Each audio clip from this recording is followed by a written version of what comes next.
welcome everyone. We want to thank you for being here with us. We want to thank you for every single week sharing this show because we bring different opinions and different things for everyone to see.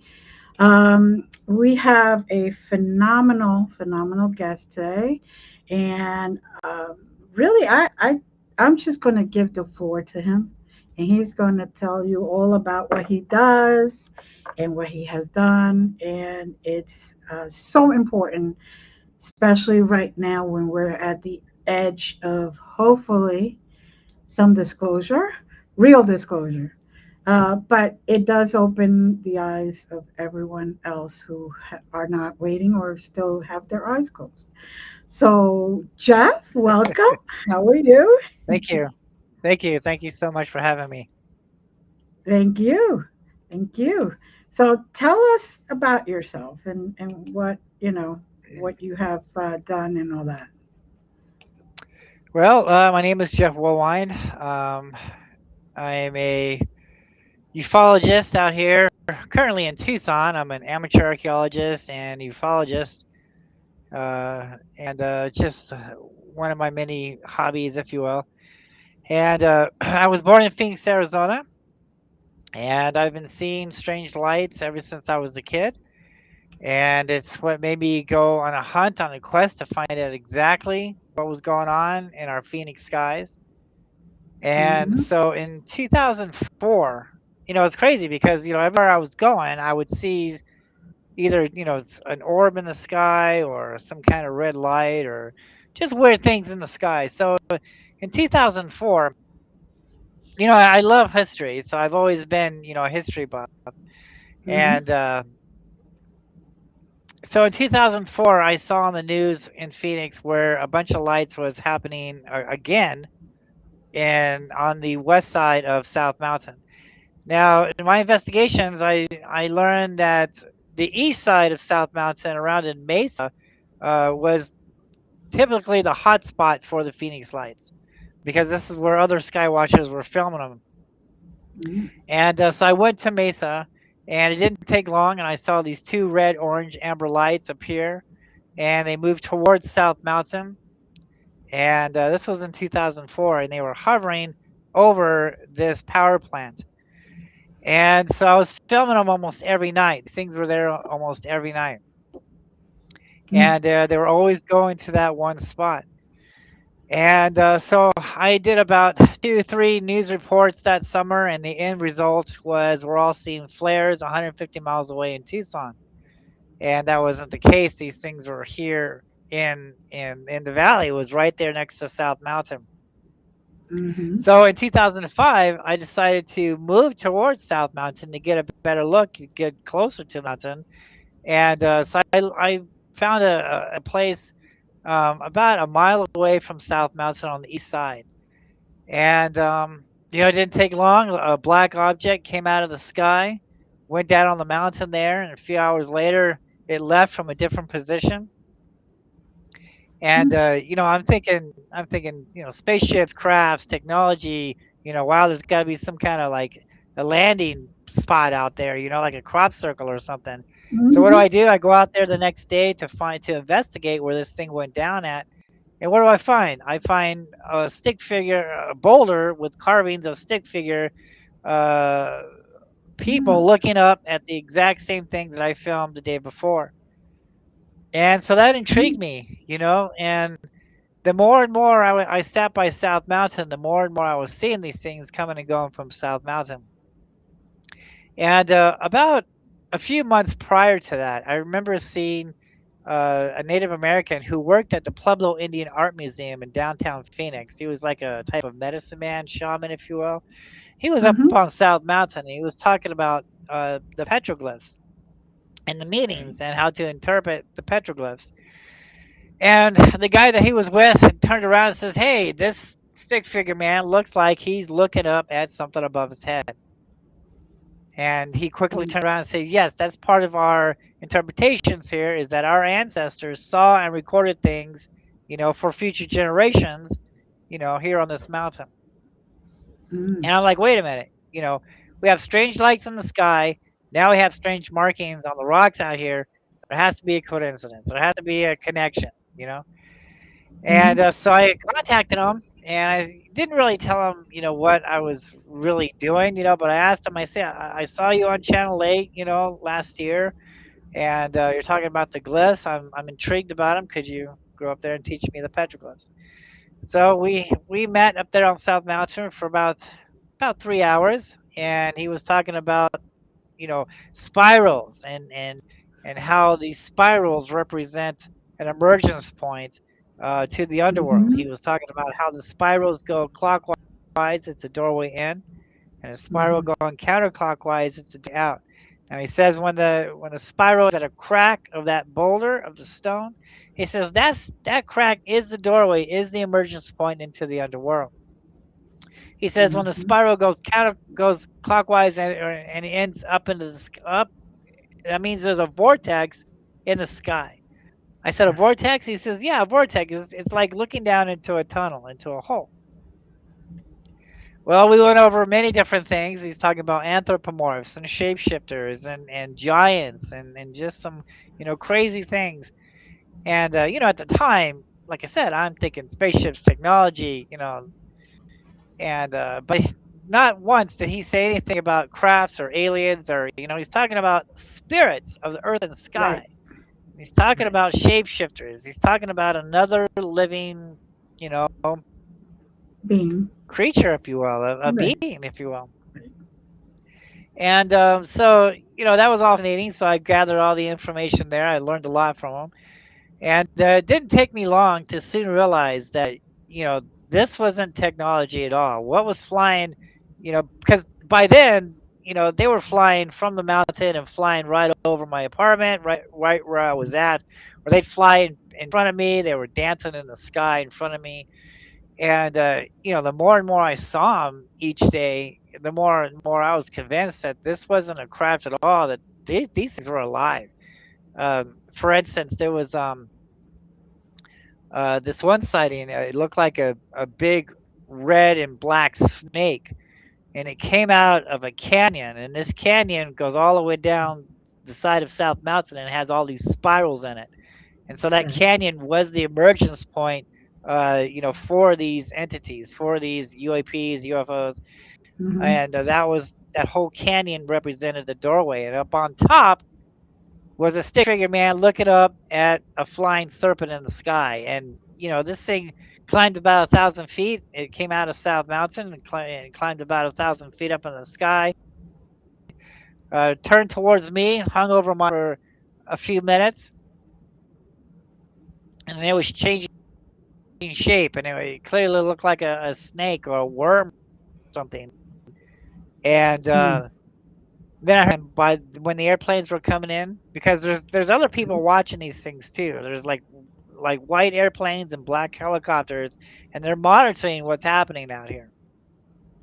And so when those airplanes started Right. coming in, that's when he started to move again, and he took off and he went over to Camelback Mountain, uh, north of the valley. And the more and more this was going on, I was matching it to the petroglyphs. I was hiking out there, I was gathering the history, I was understanding the petroglyphs, and Mhm. um, and at that time, Pat Uskert, who worked for UFO magazine, was in town, and Mhm. he had this show called UFO Road Trip. And he saw me on the news talking about this new type of UFO. Some call them jellyfish now, and and how I was connecting them to the rock art, to the petroglyphs, because there hasn't been a show up until that point in 2004 and 5. There was no UFO shows on TV, and so he Mm. was the first to try to get this going. And what he would do is he would interview people around the United States and talk about their UFO sightings, whatnot. So he asked me if I'd like to do an article for UFO magazine. I did about a 7-page article in 2005 for UFO magazine, and Nice. then I took him up on South Mountain, and I'm showing him the rock art, and I'm showing him this new type of UFO, and that turned out. I was actually involved. This was the pilot for the UFO Hunters show, and Okay. so there was other people in the pilot also. Mhm. And but really, what kick-started everything was the petroglyph connections to these UFOs because no one, was really talking about this at the time. There hasn't been anything on record. We think the Native Americans were talking about UFOs, but no one has ever proved it before. No one has ever taken it Mhm. this far and actually filmed, the same thing in the sky connected to the petroglyphs. This is why I call my research petroglyphs in the sky, is because I believe that what we're seeing in the skies today, the Hoho Indians saw the same exact same thing over 1,000 years ago Mhm. and carved their sightings on the rock. Mhm. So in 2007, when the UFO Hunter show got aired on television, they asked if we would like to be a part. They were coming back into Phoenix and asked if I'd like to be involved in this episode called Arizona Lights, talking about the petroglyph connection. I said I Mhm. would, but they also told me, you know what, Jeff, you're filming some bizarre stuff. Um, um, the public isn't ready. Because I'm talking about flying serpents, man. I'm talking about shapeshifters. I'm showing and showing the rock art to these UFO sightings that doesn't their narrative when they're talking about spaceships and crafts and aliens. This was Right. something completely new. And they're Right. like, dude, the public isn't ready for this, So that really frustrated me because this was a whole new discovery on the Phoenix Lights. Mhm. I connected the Phoenix Lights to the petroglyphs. Now this new type of UFO that no one has seen yet, connected to the rock art. Well, anyway, when that episode aired, that actually inspired Ancient Aliens. And so I had a lot to do with getting that show started with my work on UFO, with the connections with the petroglyphs to the Phoenix Lights. And then years later, unfortunately the UFO Hunter show canceled out and Ancient Aliens took over. Mhm. But it took what, over 20 years, because throughout the years, I'm getting people, Right. first they're saying, "Oh, dude, you're filming, balloons and you're filming flares and you don't know what you're talking about," and then over to like the next 10 years, people are saying, Mhm. "Hey, dude, I saw a flying snake," or "Hey, I saw something shapeshifting in the sky. It didn't look Yeah. like a craft to me," and then another 10 years later, "Oh, dude, I saw this," and so people are, emailing me, and then finally, Mhm. the government comes out with this type of jellyfish sighting, and then boom, things are starting to go into motion here, and that's when my work is coming into play that I did way back in 2005. And so Pat Uskert, he Mhm. contacts me, and he's like, "Man," I go, "Dude, didn't I tell you?" I was like, it's a bummer that we had to wait 20 years for this. But yeah, this is here. This is another type of UFO, not the Mhm. everyday nuts and bolts crafts, aliens, not from another world. Right. This is something completely different, and it Mhm. has its own history to it. It has its own history to it. The Native Americans clearly saw these things in the sky, and they're not depicting Mhm. spaceships, Mhm. aliens. They're depicting something completely different. Yes. And Yes, I they are. believe I believe they're talking about what we're seeing in the skies today. And so, I stayed by that mountain for 3 years, and I watched these things come and going, and I matched, Mhm. all these sightings to the petroglyphs out there on the mountain. And I spent, all in all, I spent 15 years on South Mountain, studying the rock art, studying the Hohokam people, who the Hohokam people were, understanding the rock Mhm. art, and going to the public library, because like for that first year, I'm finding a lot of evidence, South Mountain to suggest that there was like another tribe here, like the Mayans. I Yeah. was finding Mayan rock art. I was finding evidence clearly of sacrificing altars.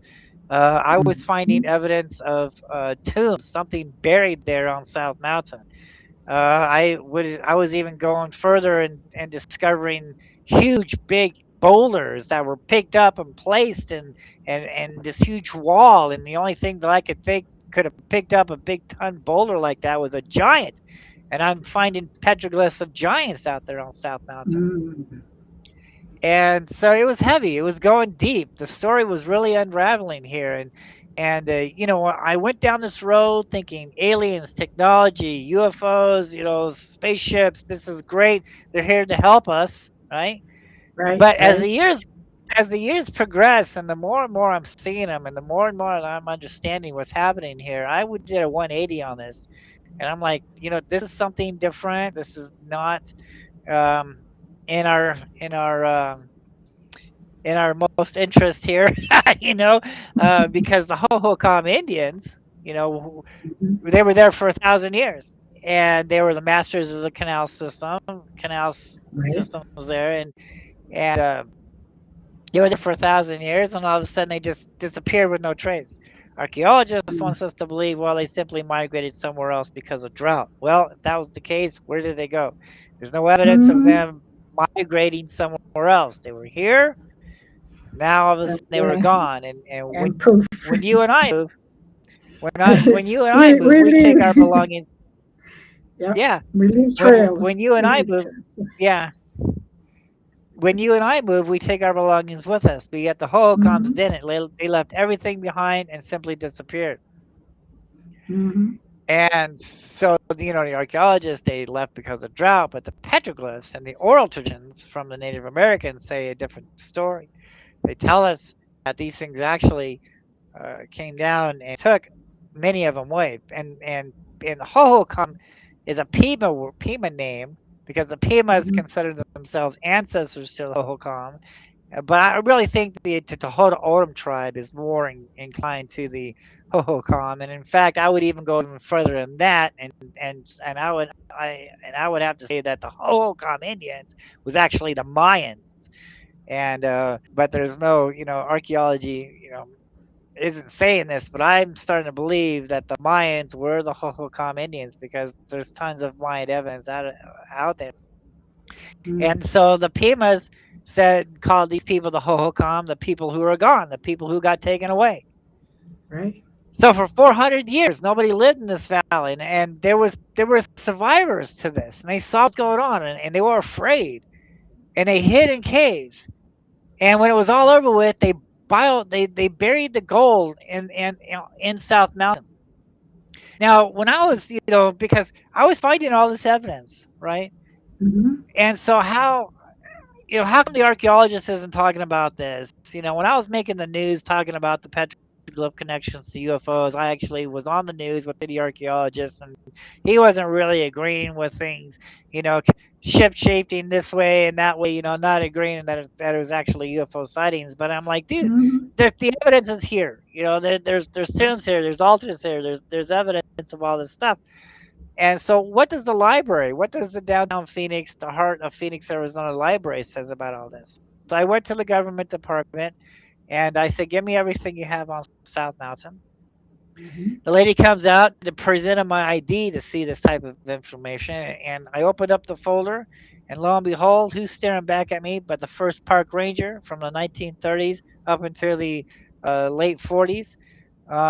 And he was, talking about the Hohokam people. He learned a Mhm. lot of information from the Native Americans at that time. What happened to the Hohokams, and he was actually in charge of protecting the gold tombs up there. And he writes in his journals.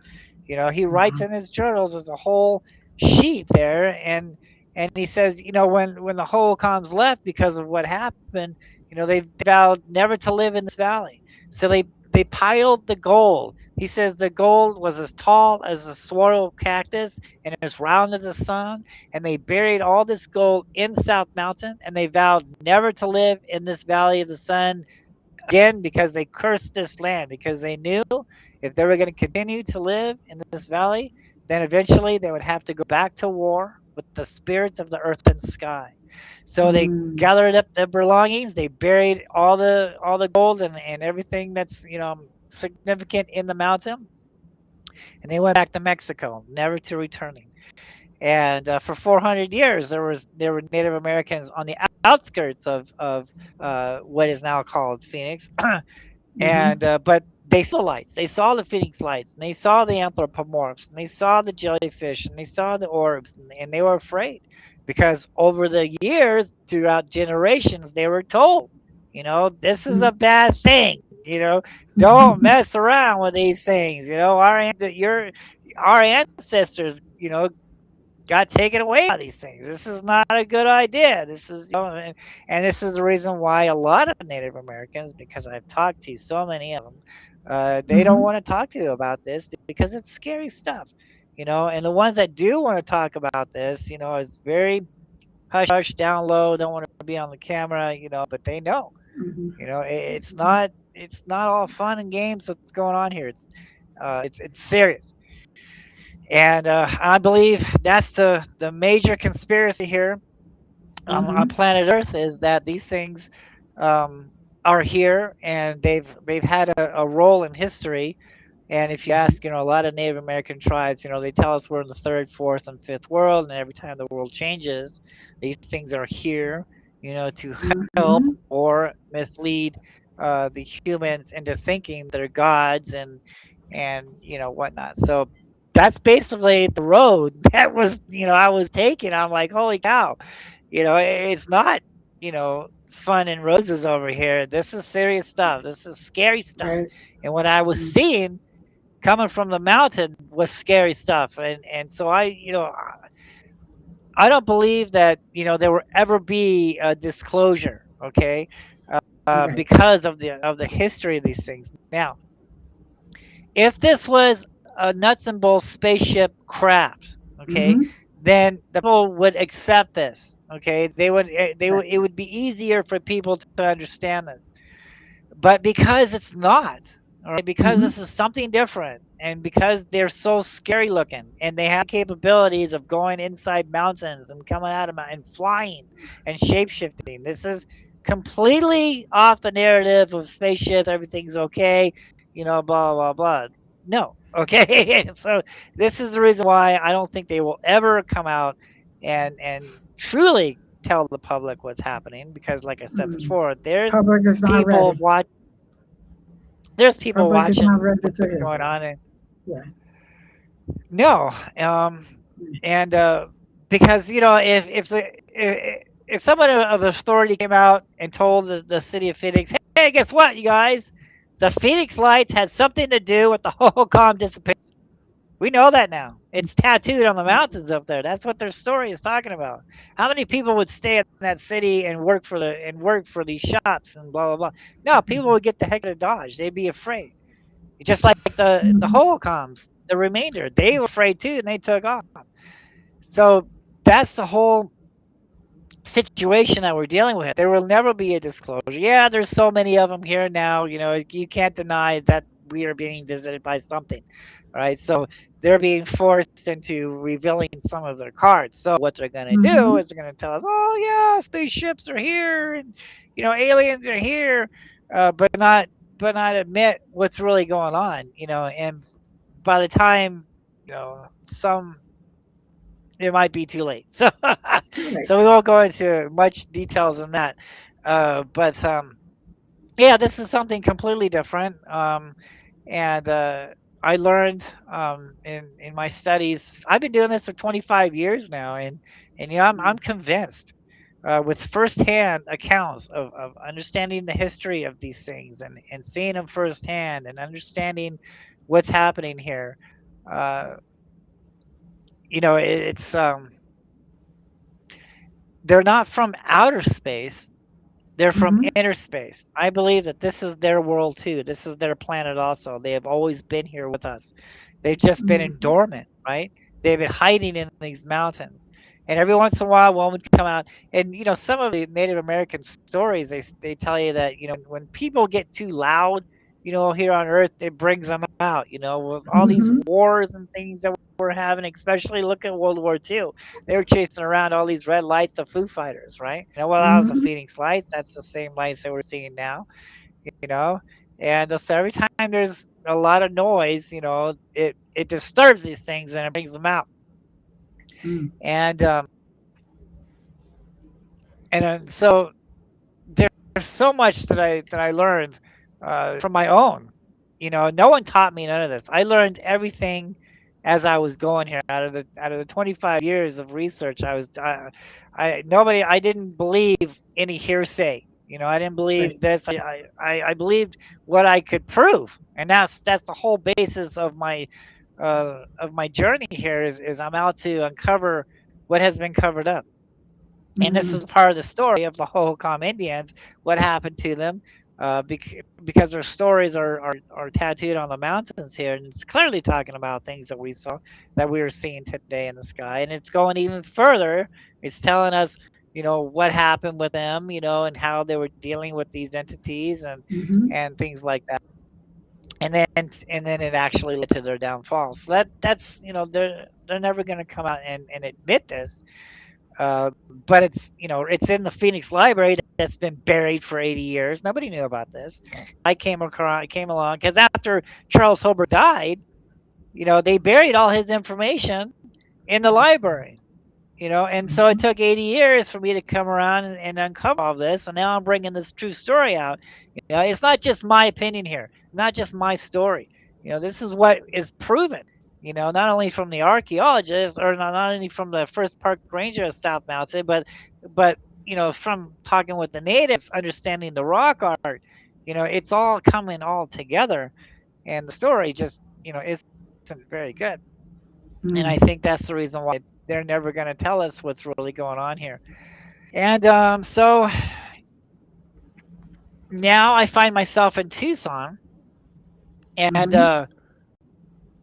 I always knew, like from my experience, like I knew that there was a pattern in Phoenix, because the equinox and the solstice, the way the sun was positioning, um, uh, around the mountain, and I went a little bit too far, so I won't get to Tucson yet. But I was telling you that these things were hanging around this power plant. Well, later on in my studies, I learned that Mhm. power plant was bored down into the fault line of the mountain, so it was generating our energy. Oh.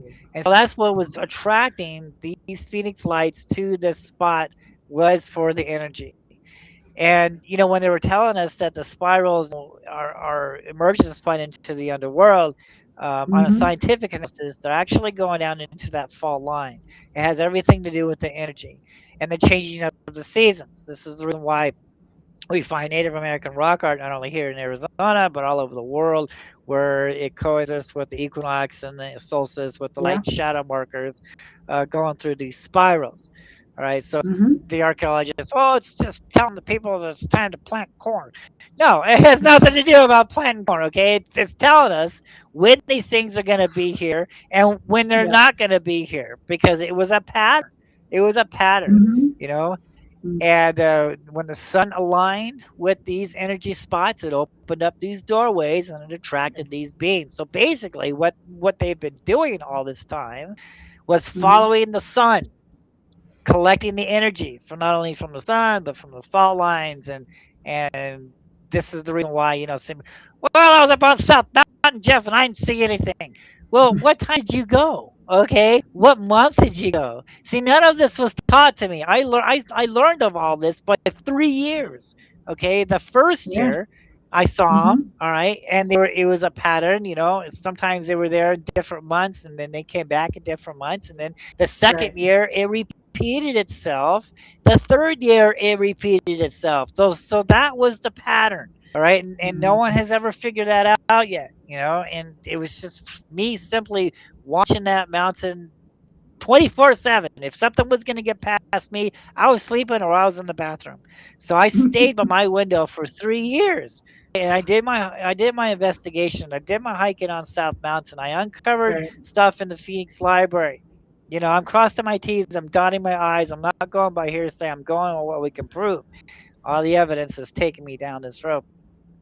So anyway, I learned the pattern. I learned the energy, the fault lines, and so when I got to Tucson, I knew that the mountains was the energy spot. I knew where to look for UFOs because Mhm. of my discoveries in Phoenix. And every once in a while, we would see something leaving the mountain right here behind me now. This is called um, uh, the Catalina Mountains. And Okay. so here in Tucson, this is the North Mountains. Here in Tucson, we have the Catalinas that's right behind me, and then we have Mhm. Mount Bigelow in the middle, and then the next mountain is Mount Lemon. And Okay. so every once in a while, we would see a light orb leave the mountain or go over the apartment or go to the mountain or things like that. but nothing on the grand scale of what occurred May of 2024. Now, what happened in May of 2024? We had a major solar storm, and it brought the auroral lights, the northern lights, to certain places, brought them this far, and we were able Mm-hmm. to see them here in Tucson. But Mm-hmm. the only way we could see them was you had to take a photograph and then look back at the photograph to see the colors in the photograph. Right. Right. Well, we're out there doing that, and I'm looking back at the photographs, and I'm like, wait, look, wait, there's little white specks in there. What's all that about? Mm-hmm. What's these little white dots in the photograph here? And so I jumped on my night vision, and holy cow, I could not believe what was happening, what I was seeing. And it was these light orbs that were dancing in the auroral lights, and they're coming and going from the mountain there and crisscrossing. And there was just, I mean, it seemed like hundreds of them were out there, man. It was just so much. And it lasted, for well over an hour and maybe 15, 20 minutes. Those things were out there. And this was like on the on the on the east, on the west side of the recons. That's where I was stationed at. I was looking over. I was about 2 miles away from the mountain, and I could see the east side of the mountain, and that's where these orbs were flying around. Well, really wasn't expecting them to come back. I thought, hey, that was great, because it usually doesn't repeat. Like that Right. doesn't seem to happen. It doesn't repeat. So I wasn't expecting them to come back, and I was right in the middle of moving, and Mm-hmm. so I packed up all my equipment, and so it took me like a month or so, to get set back up in my new place. And now I'm facing the same direction of the mountain, but I'm in the middle of the mountain now. Mm-hmm. And so we're out there on my balcony, second floor. I'm out there on my balcony, and boom, I see this light, and they followed me. They're not over there on the west side anymore. They're right here in front of me now. This is like a month and a half later. So they migrated. They moved with me, and I'm like, wow, So I'm out there, boom, I'm filming them, and I go, what are the chances they'll be back the next night? Yes, they were back there the next night, the next night. So that the whole rest of that year followed these lights all the way out of Tucson, and it was a pattern. So let's like for instance, we'll just say like January. It started Mm-hmm. at 9 o'clock, okay, and it would last until 10 o'clock. And Mm-hmm. they were migrating. They were flying from west to east. All right, so they would Okay. start here at 9, and Mm-hmm. then they would end at 10 o'clock. All right. Start here at 9, end at 10 o'clock the whole month of January. And then February, they would coming Mm-hmm. in at 10 and going to 11. All right. That Mm. whole month of February. And then March from 11 to 12. That whole pattern. So that was the pattern, still continuing to migrate west to east until Right. I tracked them all the way out of all the way out of Tucson. And by then they were coming in at 4 o'clock in the morning. Mm. And so yeah, during in December, you know. Yeah. And so I'm like, wow, that's awesome. So I mean, in my studies, because I remember in 2004, I'm filming the Phoenix Mm-hmm. lights, right? And then in 2005, I Right. moved to the mountain, and now the lights are gone, but now this new entity is here, all right? And I continue to Mm-hmm. film those things. So I'm thinking, hey, in 2025, uh, you know, um, I'm expecting to see the jellyfish. So I'm excited. I'm ready to see the jellyfish. That never happened. Right. It it Mm. actually, these light orbs, they came back. They came back, and on the east side of of um, Mount Lemon. So let's go back a little bit further. So why are they going west east? Well, okay, we had that solar flare in May, right? And they Mm-hmm. were feeding. They're actually feeding off the ions and the neutrons, those energy particles. So this is the Right. reason why when you look at the videos and you see other people's videos, that these lights are coming in and they get real bright over this area, and then they Mhm. disappear, right? And then they come in, they get Mhm. real bright over that area, and then they disappear. And then the next month, real bright over that area and disappear. So it was concentrated. The energy was concentrated in this one spot, Right. and throughout the months, it was migrating. The Mhm. energy was moving from west to east. So basically, there was no other solar flares for them to feed on, but they were here. They got stuck here, right? Not only here Mhm. in Tucson, but all around the world. Okay, because of the solar flares. All right, so it's Right. happening in other places, the world too, the same pattern. And so they were here, but there was no more solar flares. So what else did they have to feed on? They had to feed off of the Earth's rotation. And so they were. This is the reason why they're coming in from the west to east. They're going with the Earth's rotation around the sun.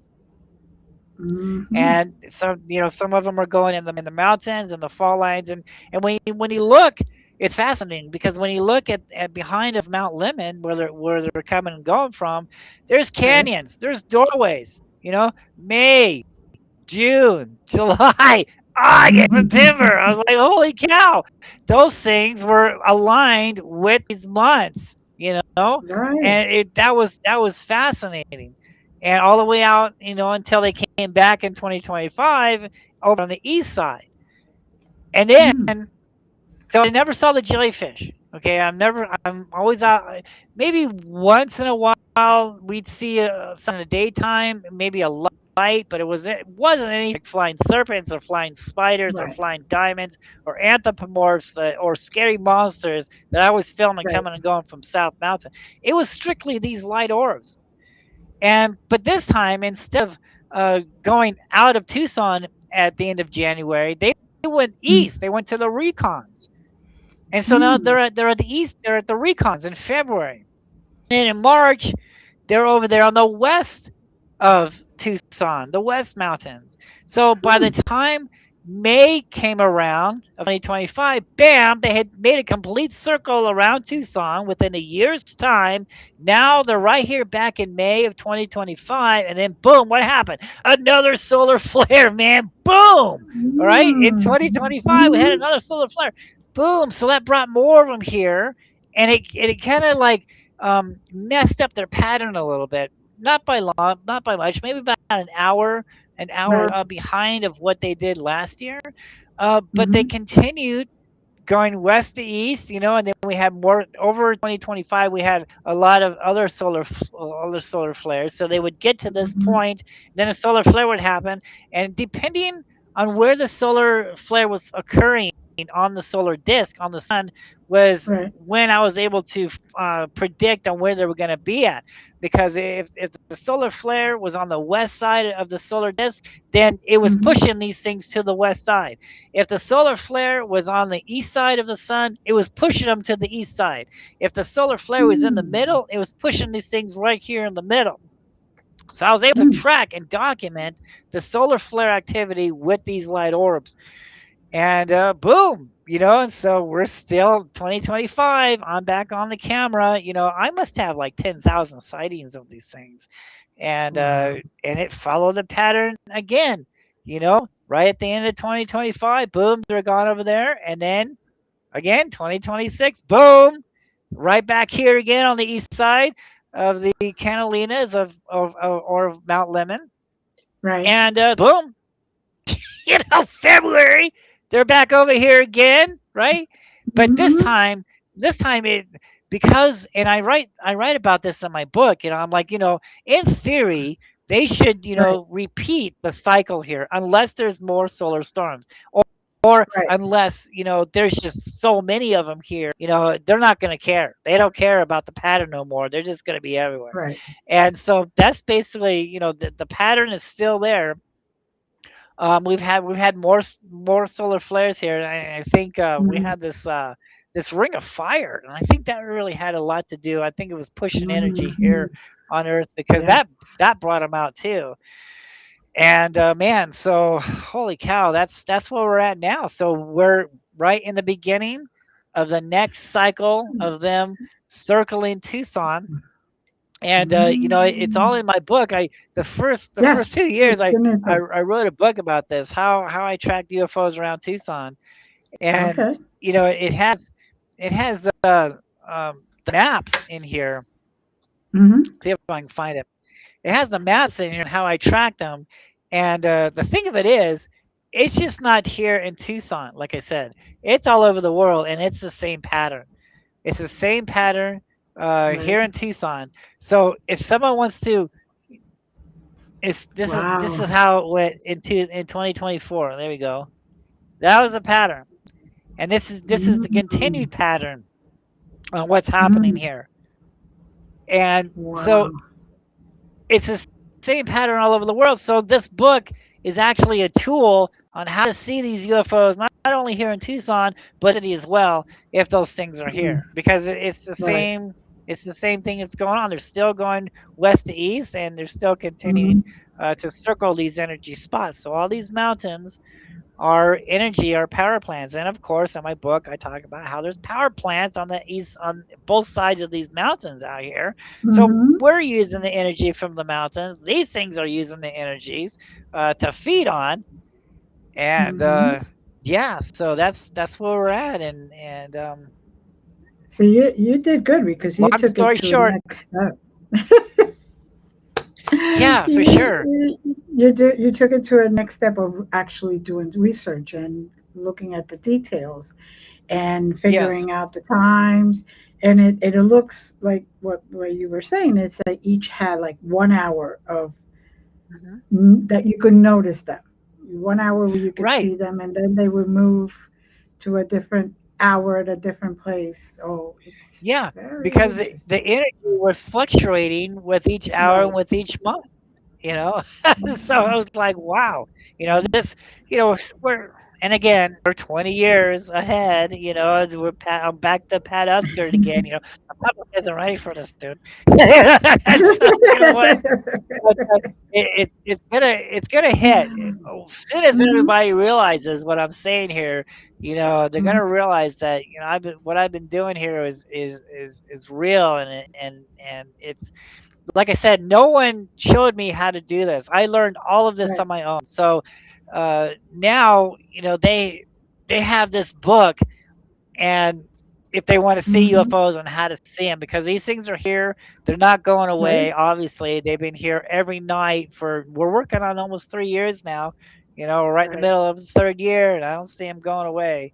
And they're not going away anywhere else. And it's crazy too, because I went to California to do an event Mhm. on the Tucson lights to talk about the lights there, and lo Right. and behold, I find the lights there at the same time and the same, basically, looking in the same directions as in Right. Tucson, but I found them over there also. And that's in the book also. And how, Wow. so that just proves my theory that at 9 o'clock they were going to be there, at 9 o'clock in California, 9 o'clock in Arizona too, there they are. It's the same thing. Right. So yeah, that just verified that this is a tool on how to see UFOs and the explanation. And regardless of whether or not you believe, what I'm saying, there is something here, and there's a Mhm. history of these things. And so Yes. just don't take my word for it. Do what I did. Do what I Yeah. did. All right. Use my book as a Mhm. tool. Do your research. Go Mhm. up on these mountains. Check out the petroglyphs. And Mhm. you know where to look now, because Yeah. others don't. And I'm telling you, look at these mountains. The mountains with the spirals and the anthropomorphs. Anthropomorphs is just an archaeologist's name for shapeshifter, and that's what these Right. things are doing. You want to look for these odd shapes on these mountains and the spirals. So there are mountains, that are talking about, hunting and gathering, and ceremonies and Mhm. kachinas, all right, things like that. But the mountains you want to be studying at to look for UFOs are the holy mountains, the one with spirals and the shape shifting anthropomorph looking strange things above these stick figure head.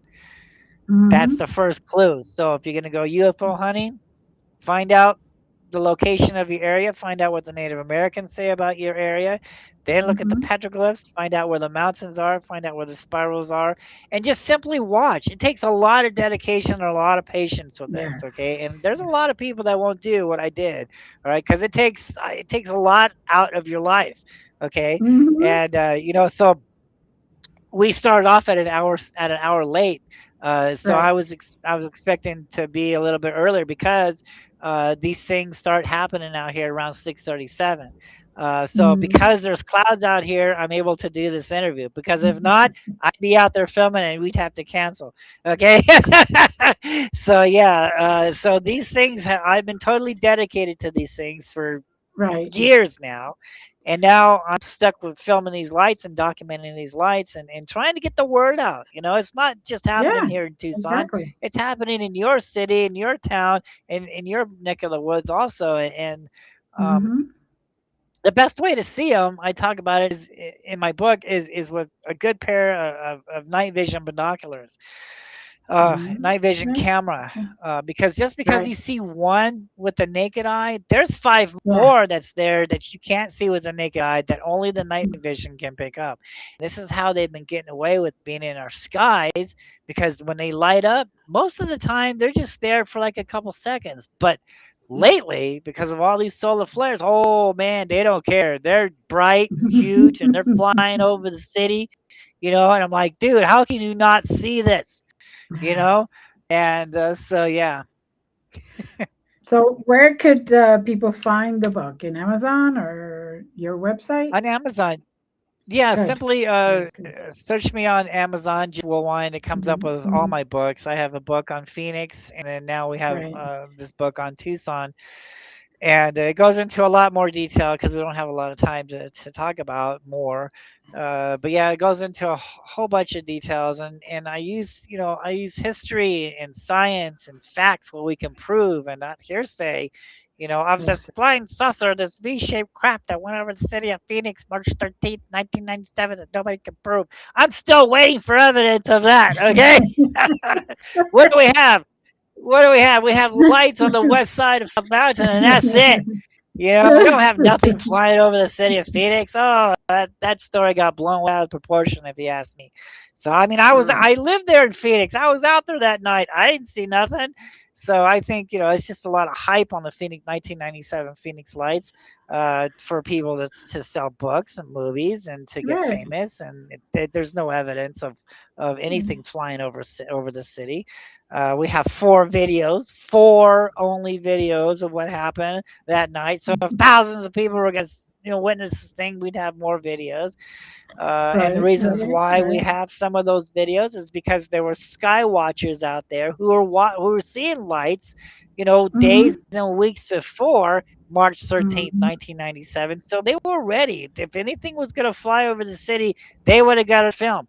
But Right. they didn't. All they got on film was lights on the west side of South Mountain. So there you go. Mm-hmm. Mm-hmm. And so Mm-hmm. I've been on a few, like the UFO Hunters show on the History Channel. They were admitting that Right. no evidence of a craft went over the city of Phoenix.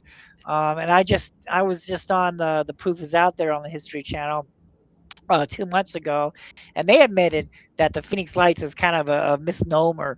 That people really, Mm-hmm. are hearing this stuff that they can't prove. But so the truth is slowly getting out. Like I said, it's going to take another 20 Yeah. years, but Yeah. eventually Well, people will finally realize. eh, humans are a little slow sometimes. And, Yeah, and it takes a lot of dedication and a lot of right. patience and some people just they don't have the time to do that, and I did. That was one of my Eh, uh, one of the things that was with me. I had the time, I had the patience, right. I had the means, and that's what I came up And with, and it's all in my yeah. books. And we wouldn't be talking here today if I was just out here filming satellites and balloons and fires. Okay, Right. so Exactly. this is happening. Exactly. And This and and the fact that you went over every single detail very carefully and the patterns and you dedicated your life to this.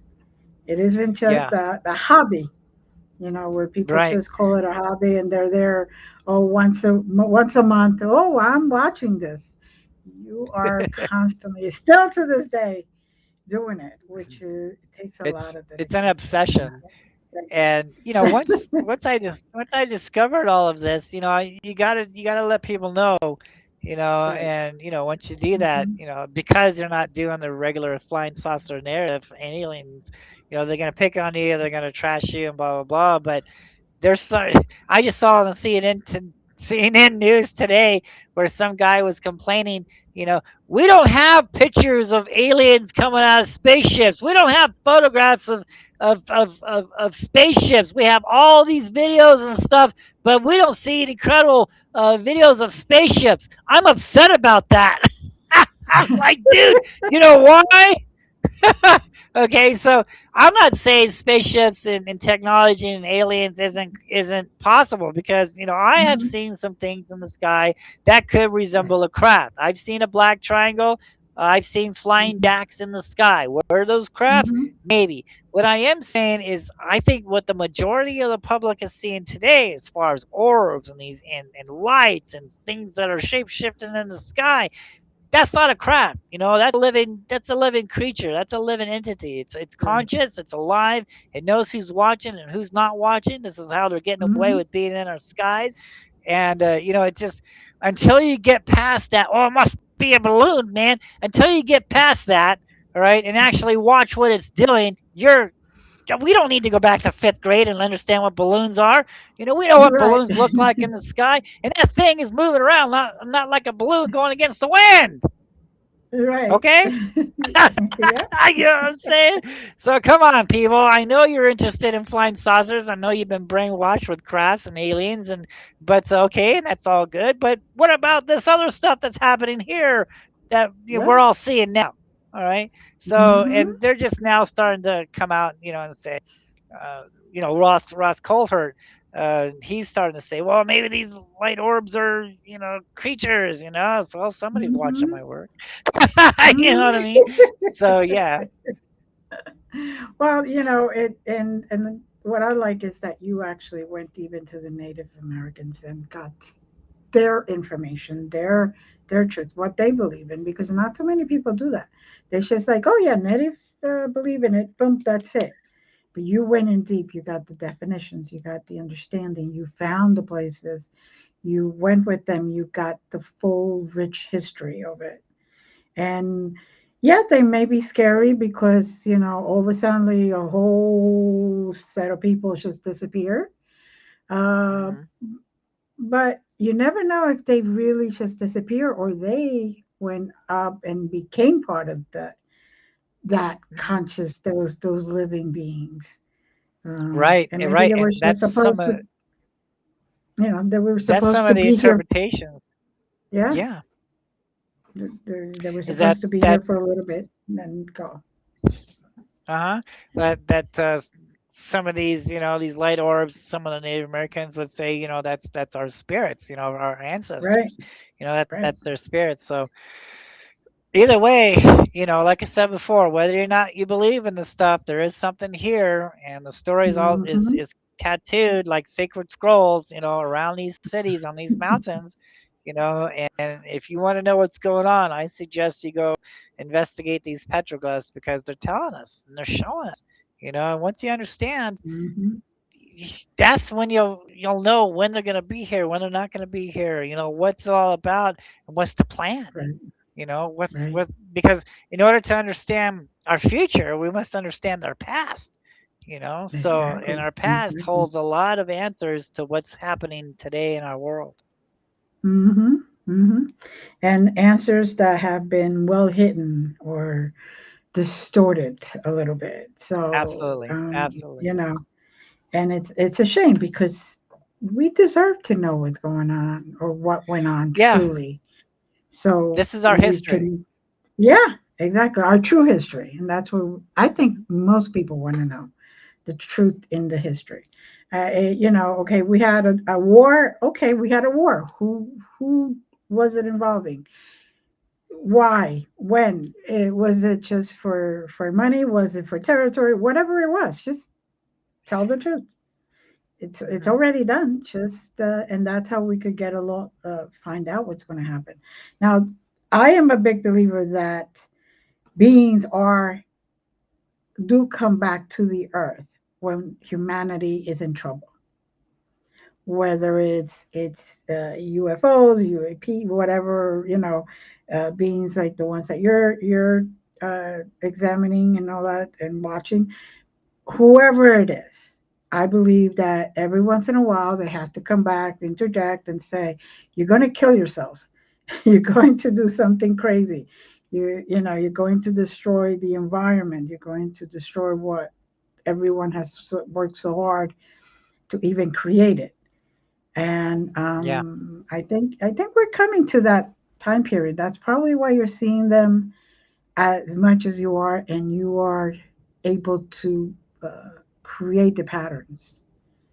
So, thank you for doing that, because not too many people do that. Well, They just, thank they you so just say much. whatever, and that's it. So, Yeah. we I would love to have you back. When you have a little more patterns and stuff like that anytime. And just want to say thank you. This is very fascinating. And to let everyone know, all the description and all the links and everything is going to be in the description. So please follow, and ask, send emails, ask questions. This is why he does this, is to get this information out. It isn't, believe me, nobody wants to spend 25 years of their life doing something if they're not passionate about it, because they want to get the word out. Yeah. Right. So, right. That's the reality. So I want to say thank you again, Jack. It's Thank you. very fascinating, and like I always say, love you guys. Bye.